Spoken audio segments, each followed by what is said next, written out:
안녕하세요. 김덕수입니다. 저 6강 강의 진행하고 있고요. 지난 영상에서는 이제 문자를 가지고 할 수 있는 것들을 직접 구현도 해보고 라이브러리들도 한번 확인을 해봤습니다. 자, 이번 마지막 6강의 마지막 영상에서는 문자열의 배열에 대한 이야기를 나누어 보도록 하죠. 저희가 문자열들을 하나씩 각각 사용을 할 수도 있겠지만 여러 개의 문자열을 묶어서 다루고 싶을 때도 있겠죠. 이렇게 정보들을 묶어서 사용을 할 때 우리는 배열이라는 걸 만들어서 사용을 합니다. 자, 문자열도 배열을 만들어서 여러 개의 문자열을 다루도록 문자열 배열을 만들 수 있습니다. 자, 문자열의 배열은 2차원의 캐릭터 배열이 됩니다. 자, 그 이유를 살펴보면 다음과 같습니다. 우리가 문자열은 캐릭터의 배열이라고 했었죠. 그래서 캐릭터의 배열인데 어떤 캐릭터의 배열이고 요 안에는 문자열의 최대 길이 뭐 예를 들면 10 이런 식으로 최대 길이가 들어갔죠. 자, 그런데 이게 10칸짜리 문자를 저장할 수 있는 공간이 뭐 이게 2개가 필요하면은 2차원 배열이 되는 거죠. 그러면은 10칸짜리를 2개 가지고 있는 배열이 되는구나라고 만들어낼 수 있습니다. 그래서 정리를 하면은 저희가 문자열의 배열을 만들 때는 똑같이 캐릭터 타입의 이름을 정하고요. 몇 개의 문자열을 할지를 앞에 이 상위 차원에 넣어주면 될 거고요. 그리고 각 문자들이 가지는 최대 길이를 뒤에다 적어주면 되겠죠. 이렇게 2차원 배열을 만들어서 사용하면 됩니다. 자, 예를 들어서 우리가 1, 2, 3라는 3개의 문자를 한 번에 관리를 하고 싶어요. 그러면 우리가 문자열 배열을 만드는데 길이는 보니까 1, 2, 3, 4, 5인데 마지막에 럴까지 문자열 끝까지 넣어줘야 되니까 최대 6이네요. 그리고 문자가 열이 3개니까 이렇게 3을 앞에다 붙여주면은 2차원 배열이 만들어지고 우리가 3개의 문자를 한 번에 다룰 수 있습니다. 메모리상으로 보면 다음과 같은 구조로 되어 있겠죠. 여기 6칸짜리가 3개 있는 거죠.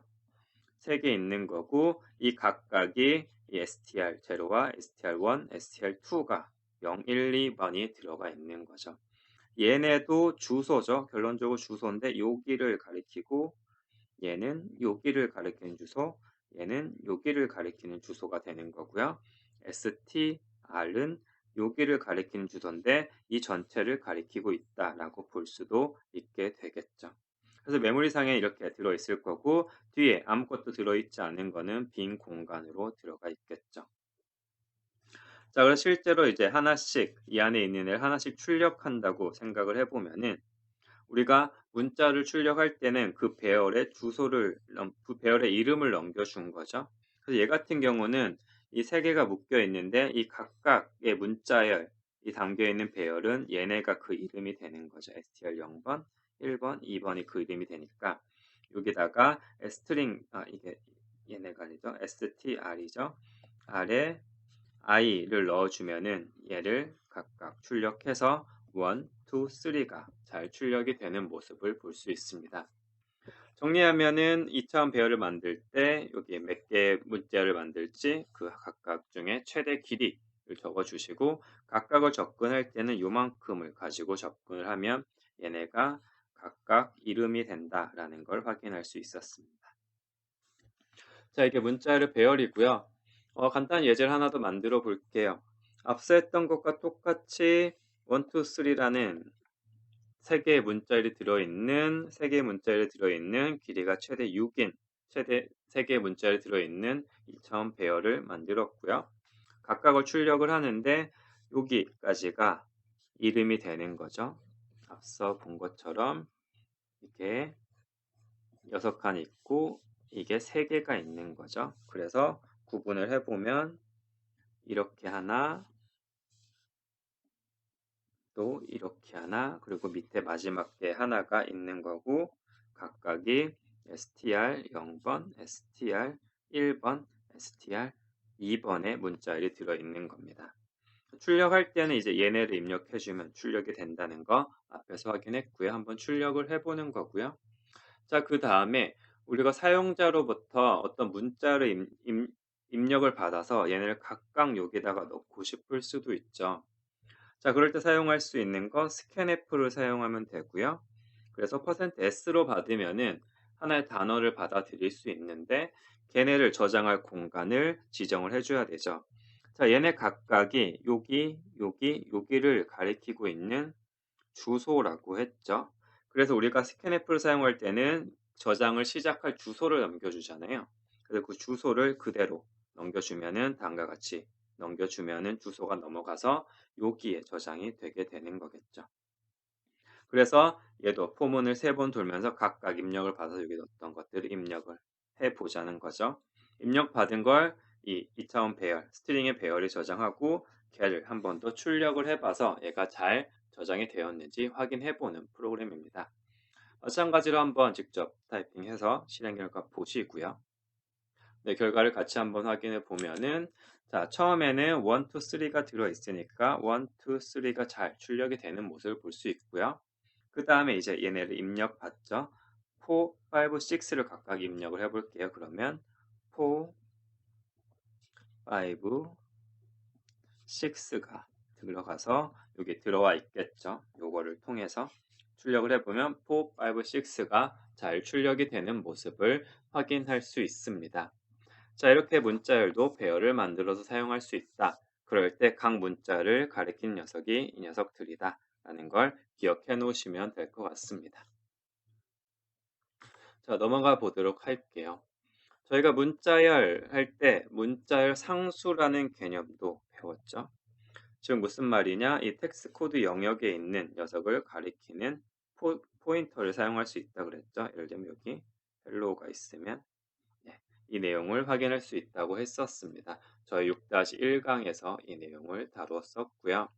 그렇다면은 이 문자열 상수에 대해서도 배열을 만들 수 있지 않을까? 문자열 상수 포인터에 대한 배열을 만들 수 있지 않을까? 예, 당연히 되죠. 문자열 포인터인 거죠. 문자열 포인터, 문자열 상수를 가리키고 있는 포인터의 배열이니까 여기가 에스커 여기 들어가고 그리고 몇 개, 그 안에 몇 개의 문자열이 들어가 있는지를 적어주면은 문자열 상수를 가리키는 포인터의 배열을 만들어낼 수 있습니다. 자, 예제를 보면은 캐릭터의 포인터를 이렇게 되는 거죠. 캐릭터의 포인터를 3개 가지고 싶은 거죠. 포인터를 3개 가지고 싶은 거고 각각이 이렇게 퍼스트, 세컨, 서드라는 걸 가지고 있도록 만들어 보는 겁니다. 다시 얘기하면은 자, 이 녀석들은 코드에 적힌 거니까 여기에 퍼스트가 이렇게 있을 것 같고요. 또 어딘가 세컨드가 있을 거고 또 어딘가 서드가 있을 겁니다. 이렇게 있는데 얘네를 가리키는 3개의 포인터를 만들고 싶은 거예요.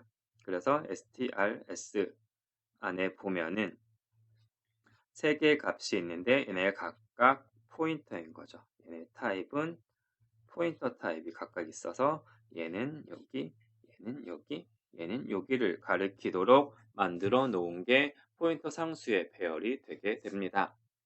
그래서 마찬가지로 사용하는 법은 같습니다. 각각이 이제 얘네가 다 주소잖아요. 얘네 원소가 다 주소니까 그 문자열의 시작 주소를 넘겨주면 이게 출력이 그 문자열에 출력되는 모습을 확인하실 수 있을 거예요.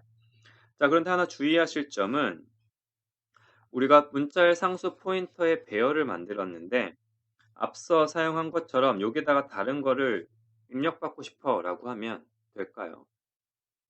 안 되겠죠. 이 녀석들을 가리키고 있는 것은 텍스트 코드 세그먼트 안에 있는 이 녀석들 상수를 가리키고 있는데 거기다가 뭔가 이렇게 집어 넣으려고 하면은 이건 건드리면 안 될 영역을 건드리는 거죠. 그래서 에러가 나게 됩니다. 그래서 뭔가 입력을 받고 싶으면은 문자열의 배열을 사용하셔야 되고요.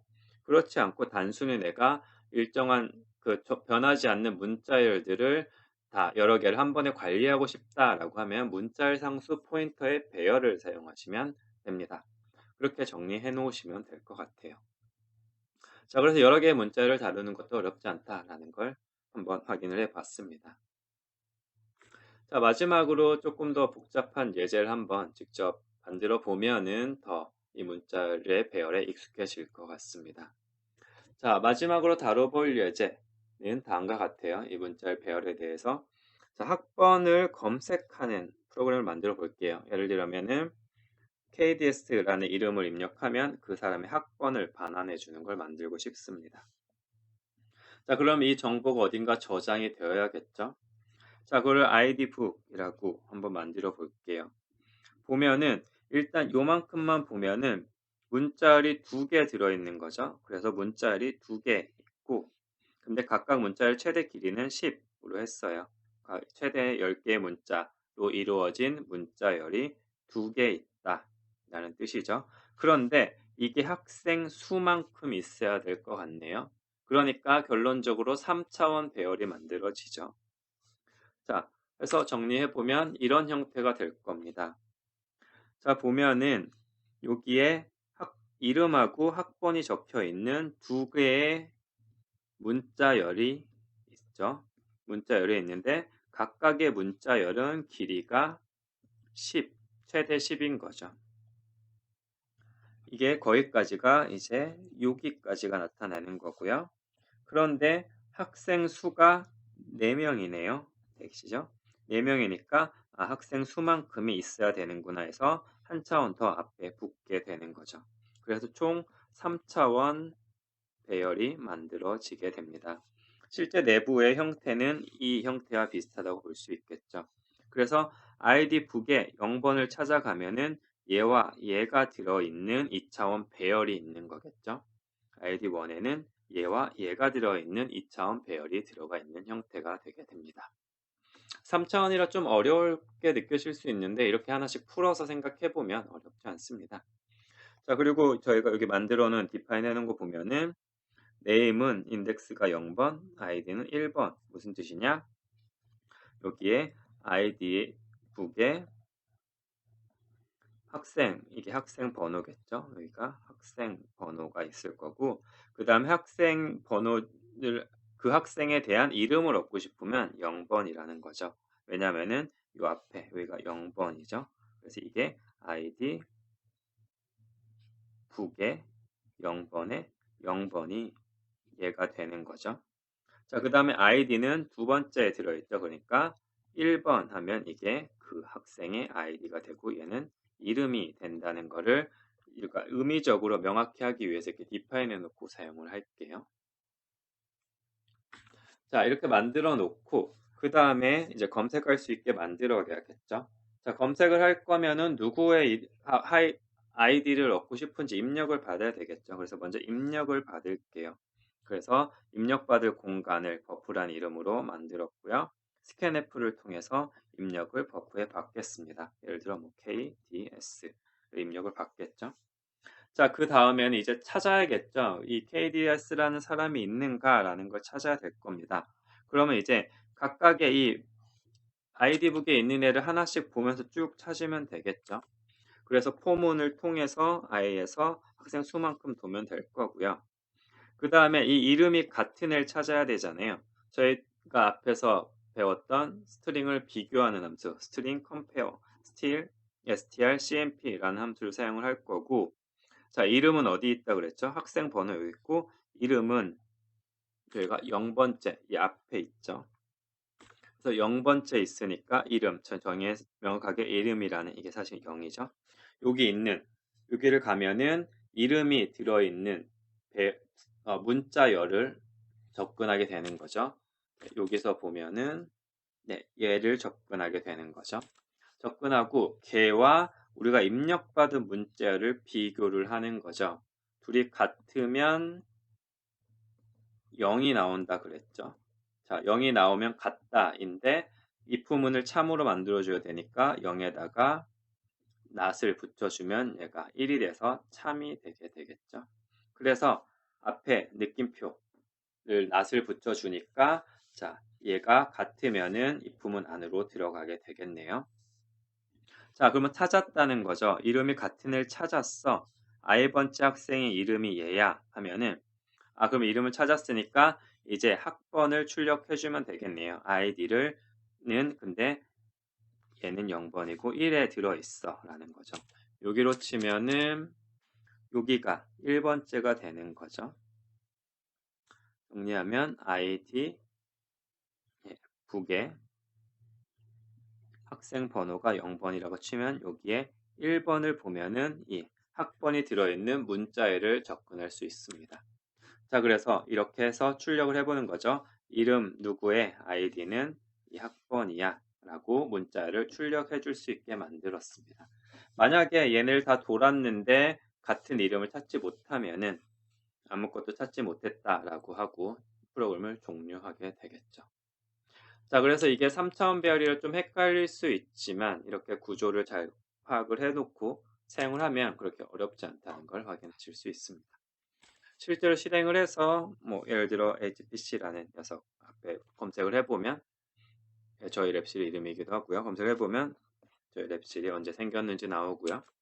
자, 그 다음에 없는 이름 한번 임의로 넣어봤더니 없다, 찾을 수 없다라고 출력이 되는 모습을 볼 수 있습니다. 네, 재밌는 예제니까 꼭 한 번씩 실행해서 타이핑하고 직접 타이핑해서 실제로 돌아가는 모습을 보고 실행을 해보시면 더 깊이 이해가 되실 것 같습니다. 자, 여기까지 문자열, 배열에 대한 이야기를 했었고요. 자, 다음으로 이 내용을 마지막으로 6강을 마치게 될 것 같네요. 자, 눈치 빠르신 분들은 눈치를 채셨을 것 같은데요. 제가 6강을 시작하면서부터는 메인 함수 잘 보시면 그 전까지는 int main의 void를 보통 사용을 했는데 제 6강에서는 이런 형태를 사용을 했어요. 안에가 인자가 void가 아니라 뭔가 들어있어요. 인티저 타입 하나와 캐릭터 포인터에 배열이 하나 들어있네요. 뭐 이거는 방금 뭐 이런 걸 봤는데 싶죠. 근데 뭐 메인에 왜 이거를 입력을 했지? 메인 함수는 인자를 시작하는 녀석이 인자를 받을 수 없는데 라는 이제 생각을 하실 분들이 있을 거예요. 좀 눈치 빠르신 분들은. 그런데 결론적으로 얘기하면은 메인 함수도 인자를 받을 수 있습니다. 그래서 메인 함수가 인자를 받는 형태는 좀 정해져 있고요. 자, 이런 형태로 인자를 받도록 정의를 보통 합니다. 얘가 뭐냐면요. 메인 함수가 인자를 받는 거는 문자열들을 받습니다. 여러 개의 문자열을 입력으로 받을 수 있어요. 그래서 우리가 여러 개의 문자열이니까 캐릭터 포인터의 배열이 되면은 여러 개의 문자열이 여기를 통해 전달을 받을 수 있게 되겠죠. 그래서 이 argv라는 녀석은 캐릭터 포인터의 배열이고요. 이 인자로 받은 문자열들이 여기에 차례대로 argv 1번, 2번, 3번 뭐 이렇게 순서대로 저장이 되게 됩니다. 뒤에서 얘기하겠지만 argv 여기 뒤에가 아니네요. 자, argv 0번은 왜 얘기를 안 했냐면요. 이 0번에는 그 프로그램 실행 파일 명이 들어가게 됩니다. 그래서 1번부터 인자가 들어가게 돼요. 얘는 문자열이 되고요. 그 다음에 얘는 뭐냐? 인티저 타입 argc는 뭐냐 하면요. 입력받은 문자열의 수를 여기에 받아들입니다. 예를 들어 프로그램 이름이 program.exe이고 인자를 하나, 두 개 받았다면 이 argc에는 3이 반환되게 됩니다. 왜냐하면 얘도 같이 카운팅을 하거든요. 실행 파일명 그래서 하나, 둘, 셋 해서 3이 반환이 되게 돼요. 만약에 여기에 뭐 하나가 더 있다면 4가 반환이 되겠죠. 자, 그래서 argc는 입력받은 문자의 수가 반환이 되는데 실행 파일도 포함이 돼서 인자가 없을 때도 1이 반환이 된다라는 걸 기억하시면 되고 입력받은 문자열들은 argv라는 캐릭터 포인터의 배열에 저장이 된다. 그래서 각각 이렇게 문자열들을 접근할 수 있다. 하지만 0번에는 실행 파일명에 들어있다라는 걸 기억하시면 됩니다. 자, 그러면 이게 실제로 어떻게 사용이 되는지 예제를 한번 보도록 하죠. 자, 이런 예제를 만들어 볼게요. 인자를 이제 사용을 할게요. 그래서 몇 개의 인자를 받았는지 한번 출력을 먼저 해볼 거고요. 자, 이 프로그램이 뭐냐면은 우리가 프로그램 뭐 실행 파일 이름을 입력을 하고 숫자 두 개를 입력을 받을 거예요. 예를 들면 얘하고 3, 5를 받으면 이 합을 출력해주는 프로그램을 만들어 보도록 하겠습니다. 8이 출력이 돼야 되겠네요. 자, 이렇게 입력을 받도록 할 거고요. 그렇기 때문에 최소한 argc가 1, 2, 3보단 커야겠네요. 3개를 받아야 되니까 두 개를 받아야 되니까 얘까지 포함해서. 그래서 이거보다 적게 ARGC가 2보다 작으면 사용법이 잘못된 거죠. 그래서 사용법을 안내해 주는 문장을 출력해 주는 부분이고요. 잘 입력을 받았다라고 하면 이제 걔네를 가지고 실제 연산을 해야겠죠. 그 전에 입력받은 애들을 한번 출력을 해 볼게요. 제가 말한 것처럼 ARGV에 얘네가 잘 들어있는지 각각을 출력을 해 보는 부분이 여기 있습니다.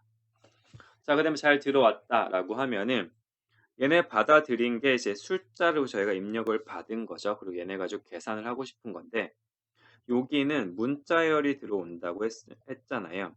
그래서 여기 제가 3, 5라고 입력했으면 실제 들어오는 것은 ARGV의 1번에는 3이라는 문자열이 들어있고요.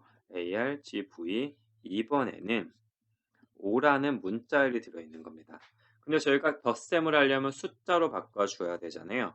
문자를 숫자, 정수로 바꿔주는 건 ATI, AT2I 이걸 사용하면 된댔죠. 그래서 각각 문자를 넘겨주면 얘가 숫자 3과 숫자 5로 변형이 되고 더할 수 있으니까 그 결과값이 여기 들어가서 8이라는 숫자가 출력이 되게 되겠죠. 자, 그래서 실제로 실행을 한번 해보면요. 이거는 이제 여러분 명령 프롬프트, 이제 커맨드 창에 가서 실행을 하셔야 이 결과를 얻을 수 있겠죠. 실행 파일명 저는 이렇게 컴파일해서 이렇게 있고요. 5와 7을 입력을 하면 ARGC가 3개, 하나, 둘, 3개에서 인자가 3개다. 다른 말로 하면 실행 파일 빼고 2개다라는 걸 확인할 수 있었고요. 0번부터 각각 출력을 해보면 얘네가 각각 출력되는 걸 확인할 수 있습니다.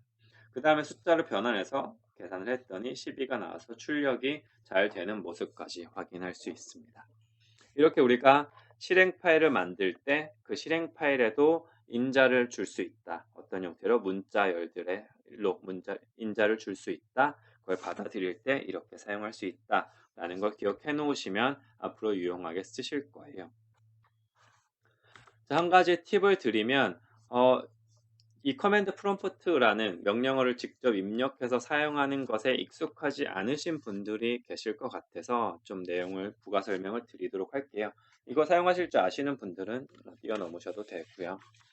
보시면은 이 커맨드 프롬프트라는 라고 하는 건요. 텍스트 기반의 인터페이스고요. 일단 윈도우즈 같은 경우 이런 인터페이스로 들어가려면 윈도우 키랑 R키를 누르면 이런 실행 화면이 뜨고요. 여기에 CMD, 커맨드 프롬프트의 약자거든요. 입력하면 이런 커맨드 창이 뜹니다. 글자를 입력해서 뭔가 작업을 하는. 사실 뭐 이런 그래피컬 인터페이스가 나오기 전엔 모두가 이런 형태로 사용을 했었죠. 자, 여기서 이제 프로그램을 실행하는 방법은 내가 그 실행 파일이 있는 곳을 우선 찾아가야 돼요. 그래서 cd,